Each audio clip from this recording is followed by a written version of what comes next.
ఆశ్రమమే sir. జరగండి. వెనక్కి వెళ్ళి నించో.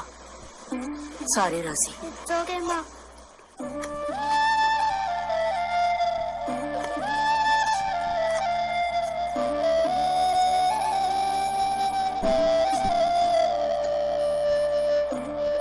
థ్యాంక్స్, చాలా థ్యాంక్స్.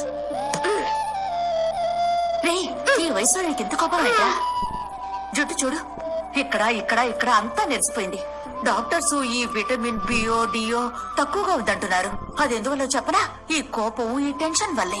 ఎప్పుడే ఇలా ఉందంటే 25-30 ఏళ్లకి నీ జుట్టు మొత్తం నెరిసిపోయి 60 ఏళ్ల ముసలోళ్ళ ఉంటావు నాన్న. అయితే నేను ముందుకొచ్చి భోజనం కోసం నుంచుని తప్ప. నా కొడుకు ఉండి నువ్వు ముందుకొచ్చి నుంచోకూడదు. నా బిడ్డకి నేను ముందు భోజనం పెడితే ఇక్కడ పడుకొనున్నారే ఈ పిల్లలంతా. నాకు ఒక అమ్ముండుంటే తను నాకే కదా ముందు భోజనం పెట్టేదని ఏ రోజు తలుచుకుని బాధపడకూడదు. నేను చివర్లో నుంచుంటే భోజనం కొంచెమే దొరుకుతుందమ్మా. అందరికీ కడుపు నిండా భోజనం పెట్టి మిగతా వాళ్ల కోసం నువ్వు జీవిస్తే ఆ దేవుడు తప్పకుండా నీ కడుపు నింపుతాడు. ఇదే బాబు సత్యం. అవునామ్మా, నాకు ఇప్పుడు బాగా ఆకలేస్తుంది. ఇక్కడ ఎంతో మంది దేవుళ్ళు ఉన్నారు. ఏదో ఒక దేవుని నాకు అన్నం పెట్టమన్నమా. దేవుడా, నేను వీడికి ఏమని సమాధానం చెప్పను?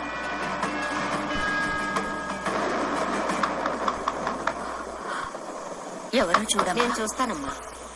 నమస్కారం అండి. నా తమ్ముడికి పెళ్లి వర్షం వల్ల చాలా మంది రాలేదు.